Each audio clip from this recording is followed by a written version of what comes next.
Coucou, donc nous revoilà pour la vidéo du mercredi.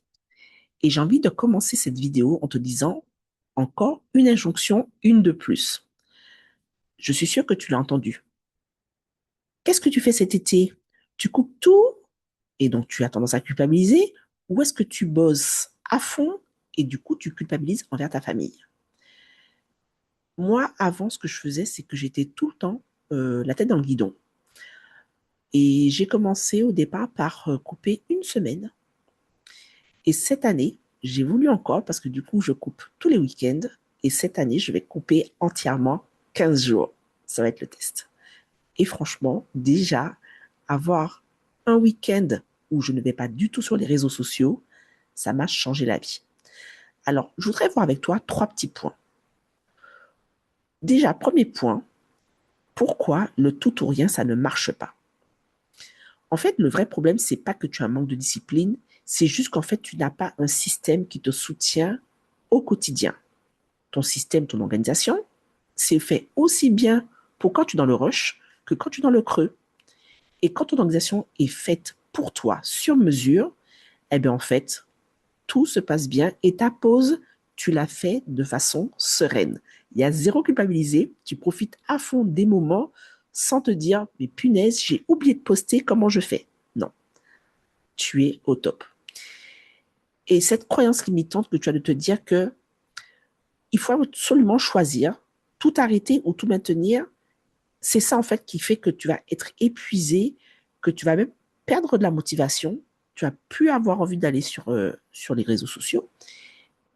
Et non seulement tu vas commencer à culpabiliser, mais en plus, tu vas avoir encore plus tendance à te comparer avec les autres.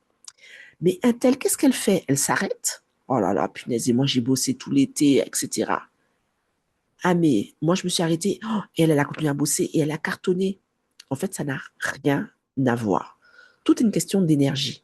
Si énergétiquement parlant, tu n'es pas en capacité d'être sur les réseaux, de communiquer, etc., de tenir ton business, fais une pause.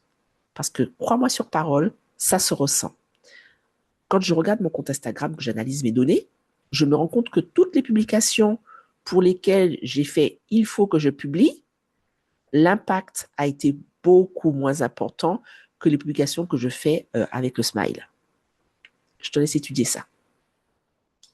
Passons au point numéro 2. Est-ce que vraiment ralentir dans son business, c'est possible sans l'abandonner?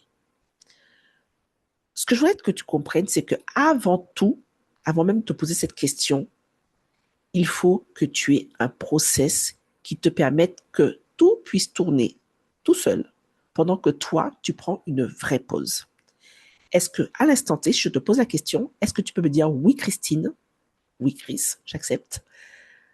Si je fais une pause, ce que j'ai prévu continue à avancer sans moi.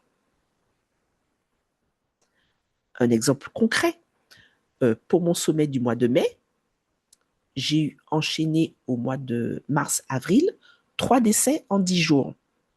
Si je n'avais pas une organisation d'équerre, mon sommet du mois de mai n'aurait pas eu lieu à la date que j'avais prévue. Même les intervenantes, elles m'ont dit, mais Christine, si tu veux, annule, on repousse, etc. Non, la date était prévue, mon organisation était là et j'ai pu effectivement assurer mon sommet comme prévu, malgré cette période qui était extrêmement compliquée. Alors, bien sûr, j'ai fait du tri. Et maintenant, ce que je peux te dire, c'est que, par exemple, pour l'été, je garde une organisation simplifiée, très simple, un carnet. Hop, que j'ai là. Au niveau du coaching avec mes clientes, nous nous sommes mises d'accord pour qu'effectivement, elles aussi l'été, elles puissent souffler. Donc, au lieu de une séance par semaine, on a fait 2 séances par semaine en juillet. Et pour le mois d'août, on ne fera qu'une séance. Je fais des formats simples. Par exemple, pour le contenu du mois de juillet, je leur ai fait une formation qui était simple et j'ai rajouté une deuxième formation où en fait on parlait de journaling, comment prendre soin de soi. Et en ce moment, je travaille sur la planification de mon sommet qui va être au mois d'octobre. Donc, tu vois, j'ai quand même bien anticipé pour pouvoir être au top. Donc cet été, quand je ferai ma coupure, je sais que tout ce qui concerne mon sommet sera déjà quasiment bouclé. Et ce que j'ai coupé, en fait, ça va être les réseaux sociaux le week-end, plus ma coupure de 2 semaines. Par contre, je continue à faire mes présentiels d'entrepreneur parce que ça, c'est vraiment un truc qui me nourrit. Mais par contre, je les ai positionnés avant mes vacances et à mon retour de vacances. Ma pause de 2 semaines, ça va être une vraie pause. Je voudrais te présenter un petit outil simple qui est offert. Tu trouveras là le lien en barre de description. C'est le cahier de vacances. Dedans, je vais t'expliquer du coup ce que j'ai mis dedans et tu vas voir qu'effectivement, rien que déjà avec cet outil, tu vas pouvoir mettre toi aussi en place des choses cet été, tranquillement, pour pouvoir préparer ta rentrée. Et si tu veux aller plus loin, bien sûr, tu auras le lien pour la liste d'attente à la fin du cahier. Alors, mon troisième point, ça va être comment mon cahier de vacances peut t'aider concrètement. Tout d'abord, au travers de la connaissance de soi. Dans le cahier de vacances, il y a des éléments concrets sur le Human Design que tu vas pouvoir mettre en application tout de suite. Deuxièmement, tu vas avoir une mise à jour des fondations de ton business. Les tâches essentielles que tu veux garder, celles que tu veux supprimer ou déléguer, la façon que tu as de préparer ton business avant de partir, comment tu peux revenir sans être submergé. Et tu finis ton cahier de vacances avec la création d'un plan d'action pour démarrer la rentrée sur la bonne voie. Simple, efficace.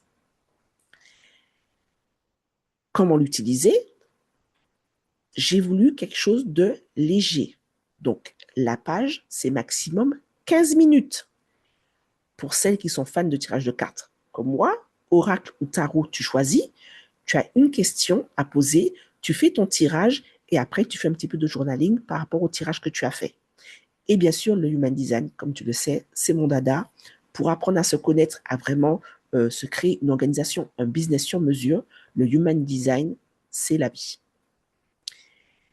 Et j'ai vraiment tenu à ce que ce soit un cahier qui s'adapte à toi. Si tu n'as pas beaucoup de temps, si tu n'as pas envie d'un nouveau truc hyper compliqué où tu vas passer des heures, ce carnet est fait pour toi, ce qui est de vacances plutôt. Donc, simple, si tu souhaites faire une coupure pour ces vacances-ci, déjà, laisse tomber cette croyance limitante que c'est absolument tout ou rien, que ça ne marche pas. Ça marche, mais, comme je te l'ai expliqué, il faut que tu aies un process en place pour que tout puisse tourner en ton absence. Pour t'aider, j'ai créé le cahier de vacances que tu pourras faire au fil du temps, 15 minutes maximum par page. Bon, si tu veux faire plusieurs pages, libre à toi, tu fais comme tu veux. 15 minutes maximum. Et ensuite, à la fin, si tu souhaites aller plus loin, tu as accès à la liste d'attente de la tribu. C'est tout pour aujourd'hui. La semaine prochaine, tu vas découvrir une interview, celle d'Aline. Je vais te laisser la découvrir. C'est une vraie pépite. Passe une bonne journée, bonne soirée, bon après-midi, peu importe le moment à laquelle tu vas regarder cette vidéo. Et on se retrouve la semaine prochaine avec l'interview d'Aline. Salut, ciao.